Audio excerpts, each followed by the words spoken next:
Okay, welcome back to the Seminar Theatre. Hope you've all grabbed some lunch.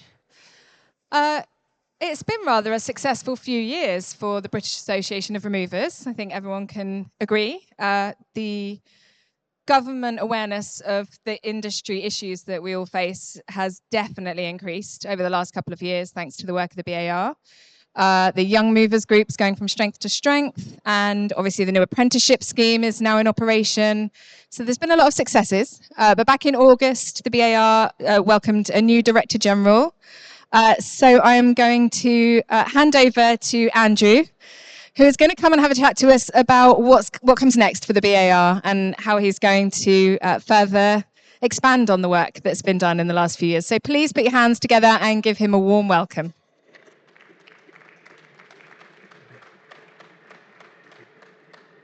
Well, thank you very much, Charlotte. So in terms of sort of what I'm going to say today, the first thing I wanted to do was to introduce myself a little bit, because I'm not from the removal industry. Some people in the room already know me, but quite a few people don't at all. So it'd be useful to say something about where I've come from, what my background is, what I can bring to BAR. And then I wanted to talk about what future challenges are, what the key priorities are for BAR, and perhaps more importantly, what does success look like? So how do we know that we're building on what Charlotte has just outlined, and how do we know that we're actually moving things forward? And then I'm more than happy to take some questions afterwards, and we can have a more informal conversation about how I see the future of BAR developing over the next few years. So I left university in 1991, started to work for the UK government. Having worked for the UK government, I then went to Brussels and worked for the European Commission on a variety of policy areas, sort of around things like international trade in steel, EU-US relations, and so on. And then after about 6 years in a variety of government areas, I thought that I wanted to have some experience in the private sector. So I went to work for the then British Steel, when it was still effectively the totality of the UK steel industry. And had a really, really interesting 4 years working in British Steel, partly on the lobbying side, which is where I first started working for the UK Steel Association and Eurofair, and then also partly actually on the commercial side, working in the strip products business in South Wales, learning and understanding how to put price tags on coils of steel as they go out of the manufacturing site. And my point for that is, as I've come into trade associations, I've had some experience of government, I've had some experience of the business world, and what I really found was that the sweet spot for me in my career was working at the boundary between the two. So trade associations give you that. You're representing your industry to government, but at the same time, you're also, to an extent, representing the government back to industry. And being on that dividing line is very much where I've seen my career sort of going forward from then onwards. And I've been lucky enough to lead a number of different trade associations. So going back almost 20 years ago, I started at the Cleaning and Support Services Association. Before that, I was Director of External Affairs at the Federation of Master Builders. I then worked at the British Poultry Council, which is the trade association for the poultry meat industry. And I've just come out of 9 years working at the Confederation of Paper Industries. So I say all this just to give you a sense of, although I'm not a removal person, my expertise and my background is coming into new industries, coming into new sectors, learning what's important about those sectors, and then working within the association to apply that knowledge and communicate to the outside world what's important for that industry so that we can improve the background and the conditions and the economic environment within which successful businesses can operate. I've also been lucky enough to chair a couple of associations. So I chaired the Energy Intensive Users Group between 2021 and 2023. And I also chaired the Trade Association Forum about 15 years ago. Trade Association Forum is effectively the trade association for trade associations. It was established as a Department for Trade and Industry when it was DTI and CBI joint venture to build good practice and improve the performance of trade associations in representing their members and in supporting government with policy development work. And I was lucky enough to chair that between 2008 and 2011. So really what I wanted to do, in this sort of first 5 minutes was just to give a sense of, although I'm not a removal person, I've come into BAR with over 20 years of background experience in trade bodies across different business sectors, and I'm very much looking forward to applying that knowledge that I've got from those times into the challenges and issues of the removals and storage industry as we go forwards. So as you can see, UK government, European Commission, private sector, associations, leadership of associations, and then past chair. So what are the challenges ahead? As I perceive them now, having had conversations with lots of members, with the team inside BAR and so on. Well, I think these 5 are the challenges. Some of them are negative, probably the first 4 are more negative than positive. 5th one is really interesting because potentially an enormous opportunity, but then also potentially a threat, something that's going to need to be balanced and managed by all people in the business world going forwards. So we all know that one of the biggest competitors in this industry is 2 men in a van on Facebook, and the barrier to entry to the removals industry is effectively zero. Anybody can call themselves a remover, anybody can buy a second-hand vehicle, anybody can set up a Facebook page, and away they go. And the question is, how are we going to stop that? A lot of people talk about regulatory approaches. So can we somehow ban these 2 men in a van on Facebook? The answer to that, if I'm brutally honest, is probably no. We have a government that is looking to pursue economic growth, and the last thing they're going to want to do is to regulate individual sectors any more than we need to. There are possibly some opportunities around VAT compliance, PAYE compliance, health and safety compliance, and so on. But even then, the challenges of there being any concerted effort to drive some of these people out of the marketplace, I don't think we're going to get there. But we can't not do anything. And so what I want to focus on is 2 things. The first is really positioning BAR as the driver of high standards in removals. We already have excellent membership criteria. We have terms and conditions which are very, very supportive of both the remover but also good consumer relationships. And I think what we need to do is we need to market and sell ourselves better as an association in support of our members, to be able to demonstrate to the consumer why is it that you should be engaging with a BAR member and not with people down the road that you might find more cheaply. And some of that is about insurance in the wider sense of the word. It's about what happens when things go wrong, and just occasionally things do. But some of that is also about people having responsibility. So in the same way that government expects people to take responsibility for their waste by not engaging somebody who might be a fly tipper, we should also be expecting people to take responsibility in terms of who should they engage as a removal contractor, so that they're not contributing to the informal economy, to modern slavery, to VAT evasion, PAYE evasion, or whatever it might be. Yeah, and there's also the 2 other factors that I think we need to really focus into people's minds. The first is the fact that we have a dispute resolution process when and if things do go wrong.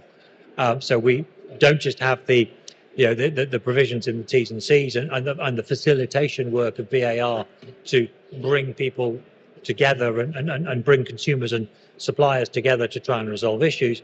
But we also, through FIO, have the alternative dispute resolution process, which is also there to give the consumer some confidence that if things do go wrong, there's a forum within which people can resolve things.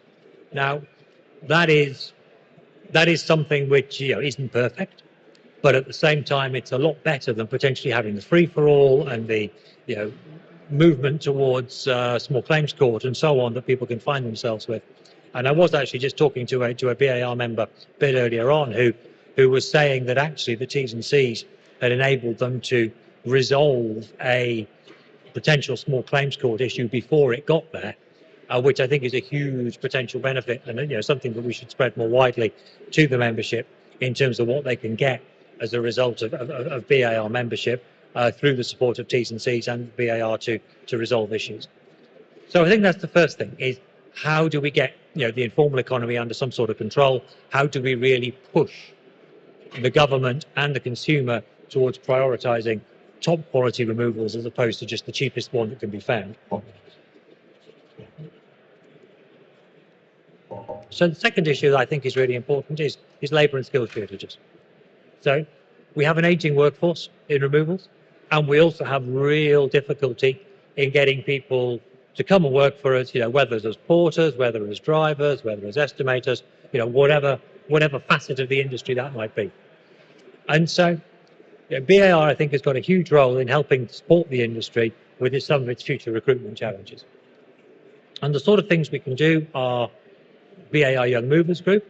That's really, really good at getting the engagement of young people into the industry. So when people have been part of the industry, it shows them the opportunity to grow and development, build a network, see what potential opportunities there are for them within the industry once they're a part of it. We have the BAR Academy. So the whole suite of training that we provide, from very, very short courses on individual skills right the way up to the movers masterclasses, which are at the management level, the transport management courses, and so on and so forth. Yep, we've got a couple of partnerships underway. So with TRS, we have a partnership on the apprenticeships, and we have several apprenticeships starting right the way at level 2, going right the way up to transport manager level apprenticeships, which are really, really important as a skilling ladder to take people forward into their career in the industry. And secondly, we've also started doing some work with DWP.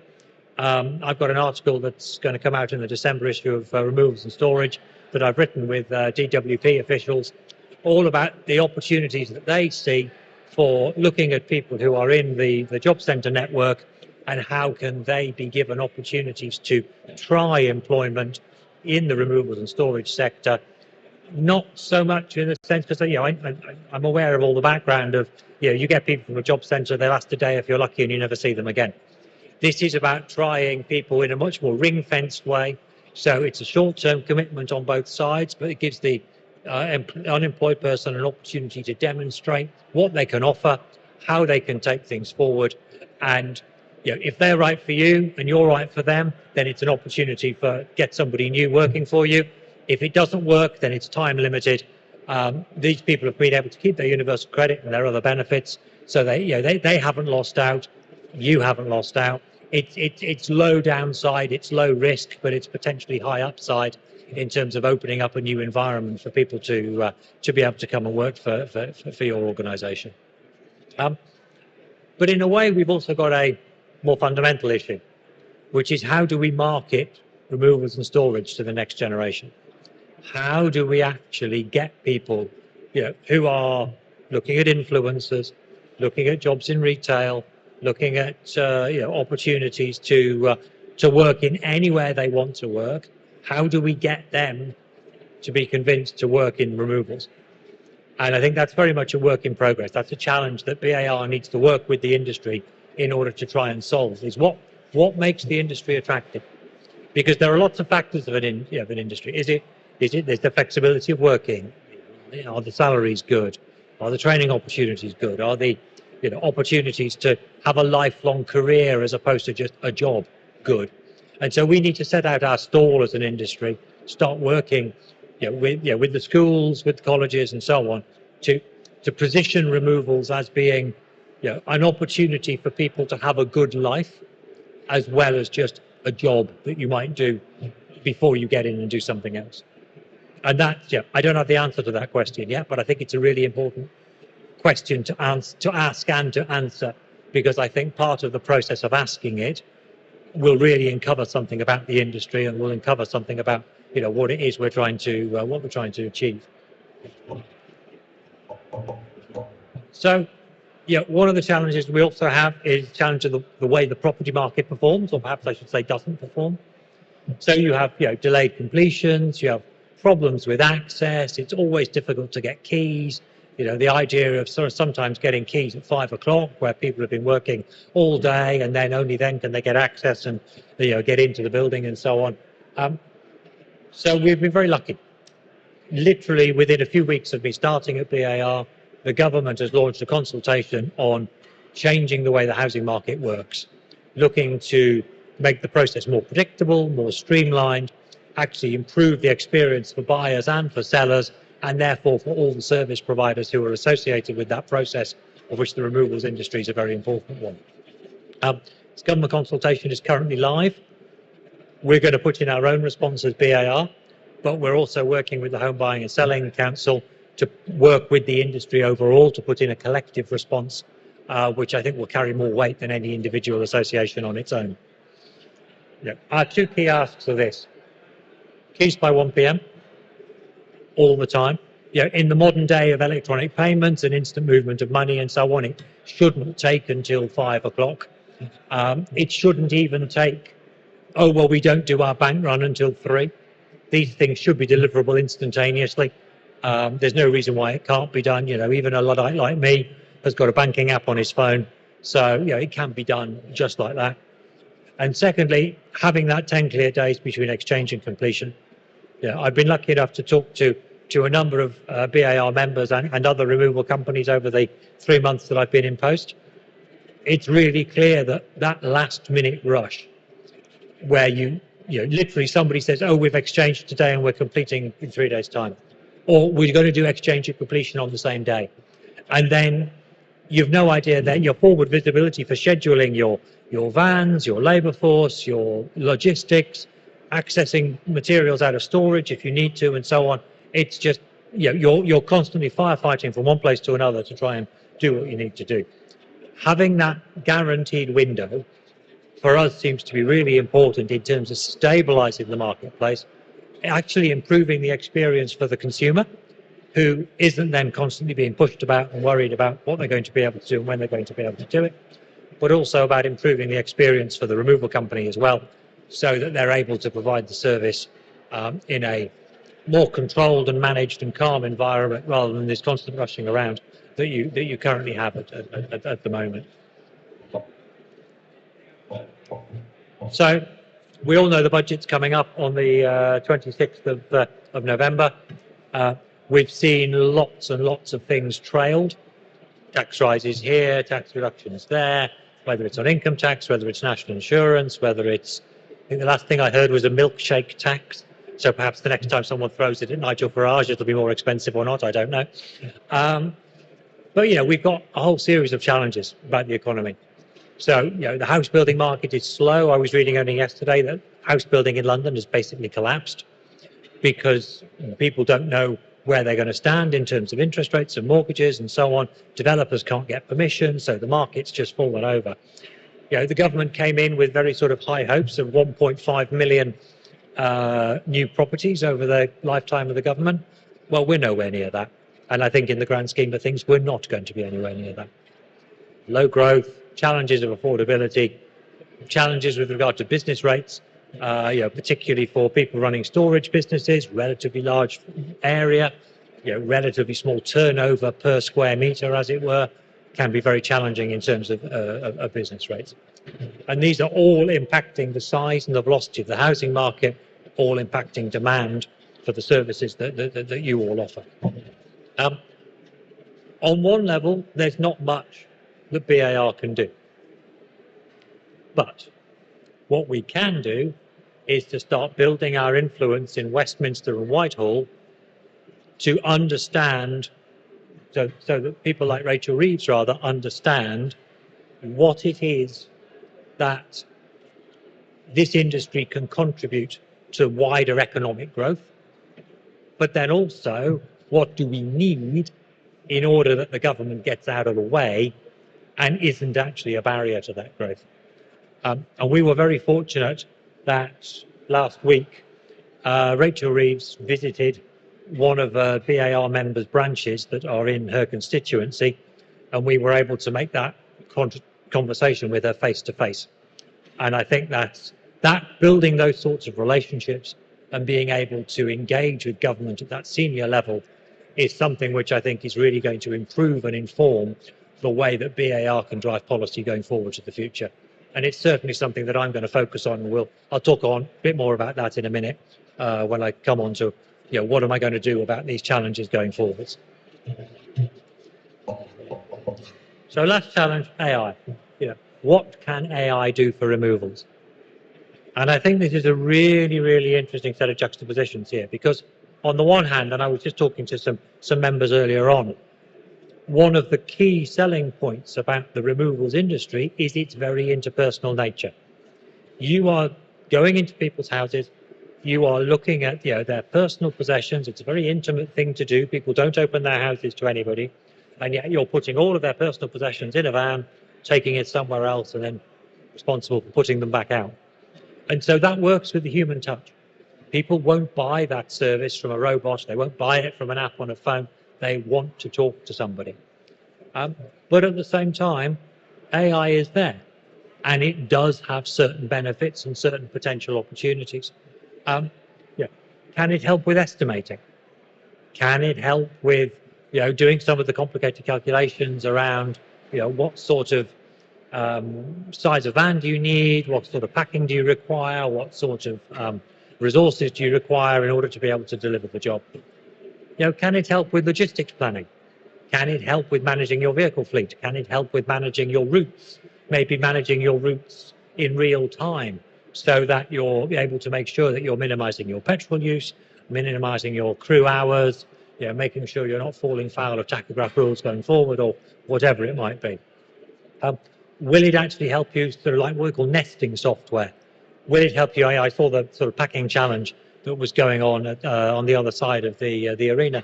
Can it help make packing more efficient?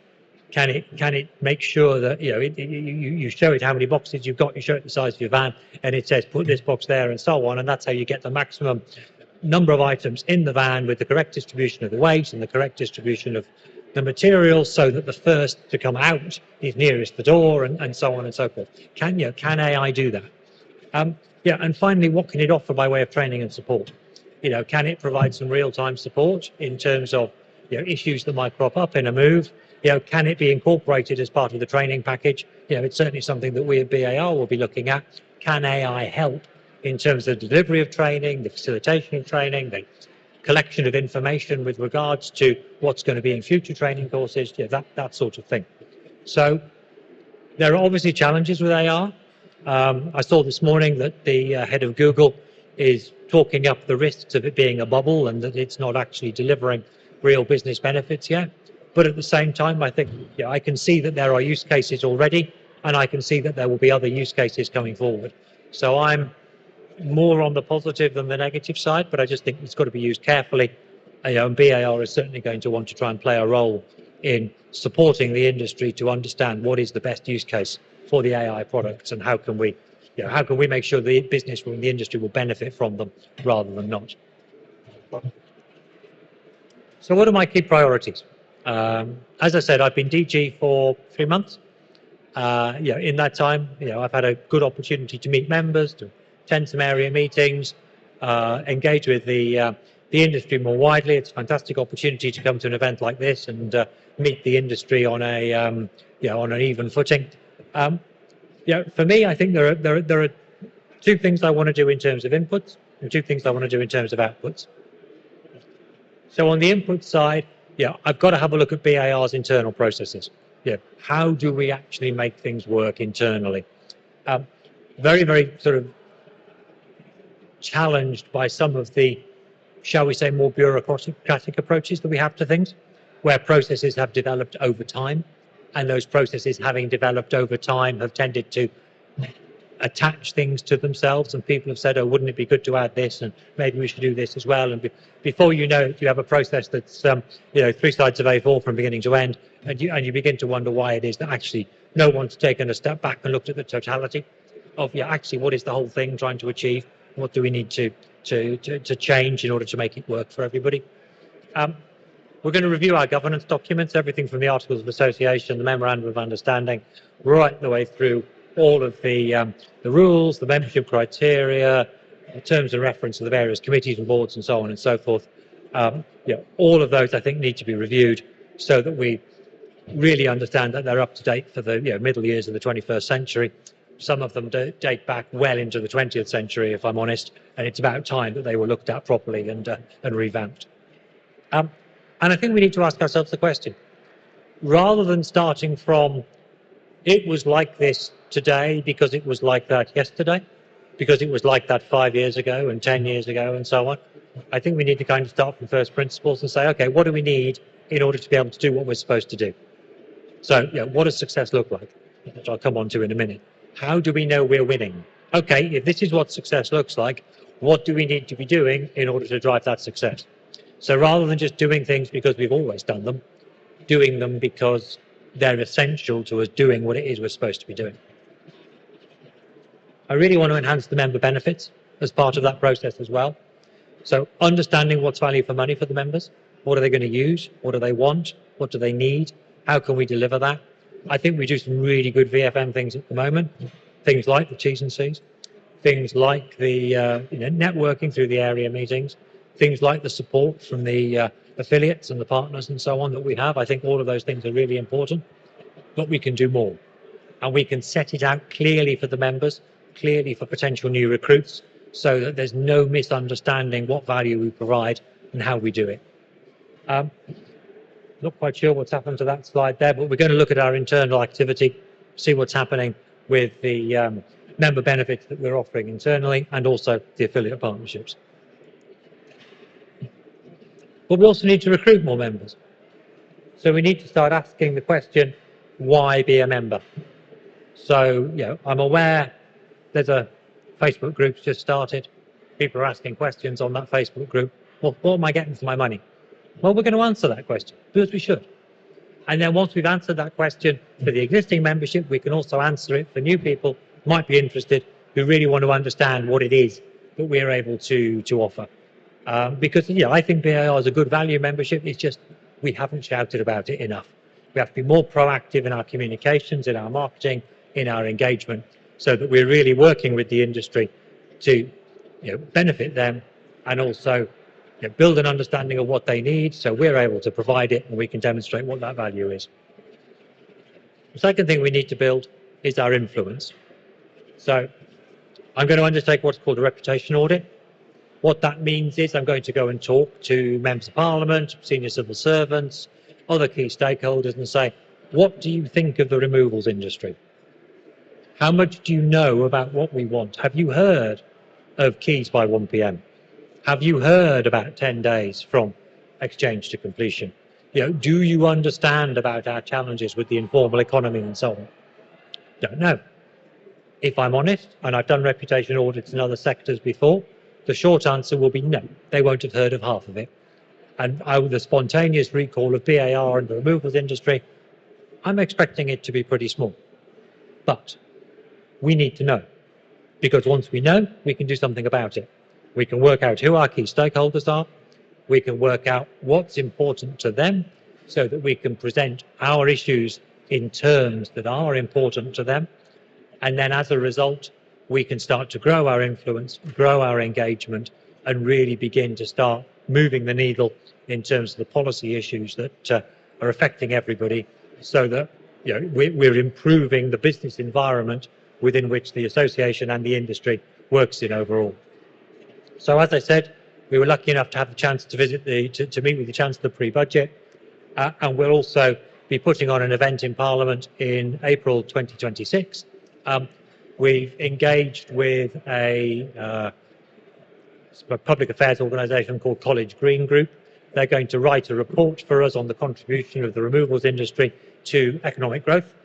It's going to be coming up just in the run-up to the May local elections next year. So at a politically sensitive time, we're going to try and hold that event, get some members of parliament attending, get some media from it, and really sort of position the removals and storage industry as a key enabler for many of the things that the government wants to achieve. So whether it's regional economic growth, whether it's new opportunities for employment, all of those depend on the ability of people to move to where the jobs are. They all depend upon the ability of people to be able to say, actually, I live in Manchester at the moment and I want to take a job in Bristol. Can I do that? Can I get there? Is that something that I'm going to be able to do? So we can show the government just how much we are supporting the things that they want to achieve. That helps us, gives us an opportunity then to make the case for why certain policies need to change in order to support the industry to help them achieve what they want to achieve in terms of economic growth and so on. So what does success look like? I'd like to sort of see those 5 things. First is growth in national group membership. So can we start the membership growing again? Historically, I understand membership was around the 600s. How do we make sure that we can grow the membership, retain the standards that BAR membership is famous for? That's one of the challenges that that needs to be addressed. But growth in national membership will be a key metric for me. Are we growing the organisation? Are we building the size of BAR with good quality, reputable movers who meet the criteria, who are able to to be proper standard bearers for what the association stands for? Can we make sure that we are seen and heard of the voice of the industry? Can we do more outward-facing communications? Whether it's to Whitehall, Westminster, Members of Parliament, local authorities, in Scotland, in Wales, in Northern Ireland, working with the devolved administrations, working with the 14 metro mayors, all of whom have got something different to say about things like low traffic zones, road closure requirements for access for moves, and so on and so on and so forth. All of these things are issues that you confront on a daily basis. Can BAR be an advocate in those arenas to try and make your lives easier going forwards? Can we speed up the support that we offer to members and consumers? So FIO, I mentioned earlier on, we have a deadline with them of 45 days. Sadly, many cases are taking longer than that. So can we speed up the resolution of disputes with consumers so that they don't hang over, but they get resolved quickly? And can we improve the take-up by members of the services we have? And that's a bit of a vicious circle, because also, have we actually road tested our services, and they are services that members want? It's all very well me in the Watford office saying we're going to do this, but if this is not something that members want, or the industry wants, then frankly, what's the point? So what we need to do is we need to make sure that the services that we're providing are what members really need, and then make sure that members are actually taking them up. And that goes back to the value for money statement, challenging members, if they've not, free hour with our solicitors, for example. If they're not using that, why are they not using it? Is there a barrier to it? Do they not know about it? Do they have their own solicitor's contract and so on? Understand what the reason is, so that we can make sure that our service is more tightly focused and adapted to the needs that the members have got. So thank you very much for your time today. I'm deliberately come up just a little bit short in time terms because I wanted to leave some space for questions. So more than happy to have the conversation more informally, more than happy to take questions. Very happy to start the conversation in terms of what your thoughts and feelings are about the future direction of BAR. As I said, I'm 3 months in, really enjoying my time here. Very much looking forward to being able to help the industry as we go forward. Thank you. Thank you very much, Andrew. If anyone has a question, please do just pop your hand up and I'll bring the microphone over so that we can pick you up on the audio recording. Mr. Fox? Thank you for that insight into... I don't think your mic's working. How's that? Okay. Yeah, thank you for the insight on what you've learned in the last 3 months and where you're taking it. It's all good stuff. I just really wanted to sort of put an appeal, really. I think this is a great show. And its longevity proves that it's worth coming to. But it's not just BAR, it's all of our, I think we said yesterday that we've maybe got 500 locations represented within BAR. There's probably 2,000, and we want those people surely to join our association. Can only be good. So, hopefully BAR can latch on to this as far as movement, and even, tack our conference onto it, or tack a conference onto it. It's just, I thought for many years, I think in the early days the BAR didn't actually pay this much attention, but we really should do. I agree. I mean, this is obviously my first experience at this show, but I think it's a, it's a fantastic event. There's a really interesting range of people who are here. I'm very much looking forward to, to the conversations I've had and the conversations I'm going to have over the rest of today. I mean, I think you're absolutely right, Paul, in terms of, if I take a step back from the specific point you raised about this conference towards BAR as an external voice, I think one of the things that I can hopefully improve about BAR is its engagement and communication outwards in terms of promoting what are we about as an organisation, what do we give, what can we offer, why should people engage with us. I think BAR has got lots of strengths, particularly in terms of the managing the respect of the membership to the criteria that the membership have all signed up to. But that can't be at the expense of also prospecting for new members and getting people engaged. And I just think I want to get that balance, a little bit more in favour of the outward communication as well, because we can't go on with national group membership just declining slowly year on year. To do something about it, and that's that's one of my key objectives for the next few years, is to start to see national group membership growing again, so that we're building our influence, we're building the network of members we're serving, we're building the network of members within the BAR framework, which I think is also important for standards within the industry. And I think that's a very important thing that I and the whole of BAR can spend some time doing. Sorry, sir? Thank you, Andrew. Thank you for your time. Yeah. I'd just like to ask you, what attracted you to the removals industry? Watford, BAR. Mm-hmm. I represent, like a lot of us, different generations, and it's yeah. famously said it's an industry that once you're in it, it's hard to get out. Mm-hmm. And then moving matters off, as says. So you've given up, I believe, an industry in paper to come across. But why the removals industry? Why the BAR in particular did you choose as your next challenge? Okay, I mean, there are two sides to that question. The first is, why did I leave the last job? I'd spent 9 years at CPI. And I guess I felt, we'd gone through COVID, Brexit, energy crisis caused by the Ukraine war, political turmoil, 3 prime ministers in 6 weeks, and so on and so forth.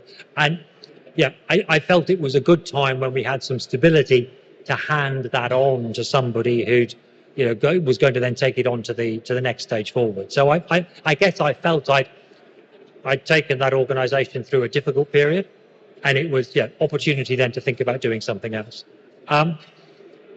Why did I choose BAR? I mean, there's a couple of what I would call ancillary factors. I mean, it sounds ridiculous, but you can only take an interest in a job where there's a vacancy. So there's there's probably about 1,000 trade associations that I could work for. There's a subset of those that are actually have an opportunity potentially over the next few months that you could work in. I also live within 10 miles of Watford, which is quite handy. But I mean, I'm being slightly facetious, because neither of those are really what drove me.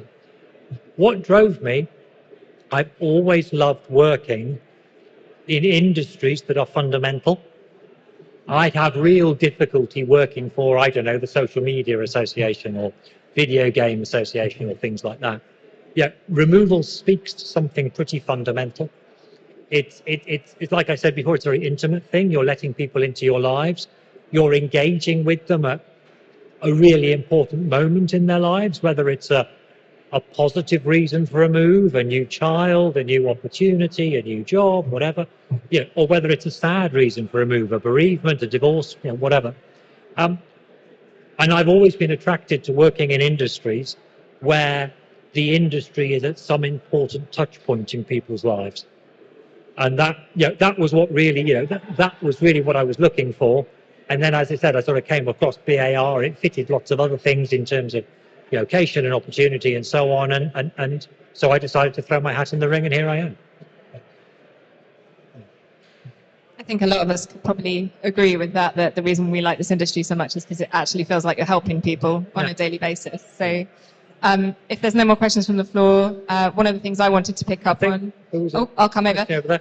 One of the things I wanted to pick up on was the very exciting news about a government consultation on property market, which is long overdue. Any idea on a timeline for that, or is that still quite a long-winded It's affair? finishing up in December. So I don't have the precise date in my head, but it's finishing up in December. It was launched in October. So I think it's got 8-10 weeks. So finishes up in December. It is certainly a once for this government, if not once in a decade, opportunity to reform the way the housing market works. So as you can imagine, there are hundreds of organisations that are circling around it, all wanting to put in their tuppenny worth.